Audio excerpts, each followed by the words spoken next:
Il a été pendant 11 ans la voix de « Faites entrer l'accusé ». Christophe Ondelat fête son 61e anniversaire ce 17 décembre. Né à Bayonne, le journaliste n'a jamais raccroché le micro depuis ses débuts. Que sait-on de sa carrière? Est-il marié, père de famille? Retour sur sa vie. Christophe Ondelat a commencé sa carrière en 1985 chez Radio France. Il a passé 15 années à la radio au poste de reporter ou de présentateur au Pays Basque puis dans le Nord, avant de rejoindre Paris pour l'émission qui va propulser sa carrière. En 2000, Christophe Ondelat arrive à la tête de Faites entrer l'accusé, une émission diffusée tous les dimanches soirs qui sera un véritable succès. Il en assurera la présentation pendant 11 ans jusqu'en 2011.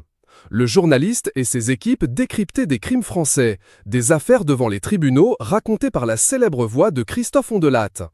Un travail méticuleux. Pour chaque émission, l'équipe rencontrait entre 8 et 10 protagonistes. Le générique aux notes inquiétantes de Faites entrer l'accusé deviendra culte. Après un passage chez BFM TV, Christophe Ondelat rejoint Europe 1 pour exercer ce qui le botte le plus, raconter des faits divers à l'antenne. Le journaliste, qui se décrit comme perfectionniste, présente depuis 2016 son émission Ondelat raconte, qui retrace les faits divers les plus marquants, tenant en haleine les auditeurs. Et le journaliste n'est jamais seul. Quelqu'un le suit comme son ombre. En effet, son chien Jacko l'accompagne partout dans les locaux de la Gardère où il se rend travailler à la rédaction d'Europe 1. Lorsqu'il s'agit de sa vie privée, Christophe Ondelat se fait discret. Il se murmure que le journaliste serait marié. Pourtant, on ne connaît pas l'identité de sa prétendue épouse. L'homme serait toutefois père de famille.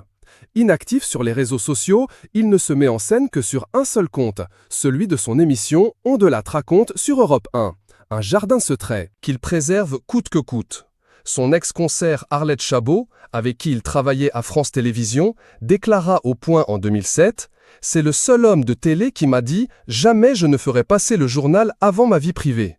En 2004, Christophe Ondelat fait la 4e de couverture du journal Libération, le fameux portrait du jour du quotidien national. À l'intérieur, la journaliste Pascale Nivelle évoque son fils adoptif.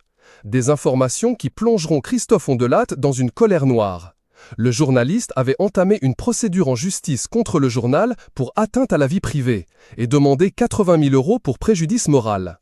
Mais il a perdu le procès, le tribunal de Nanterre estimant en 2005 que le journaliste avait rendu publique sa paternité par le passé et n'avait pas fait mystère de son fils. Il a donc dû verser 3 000 € au quotidien.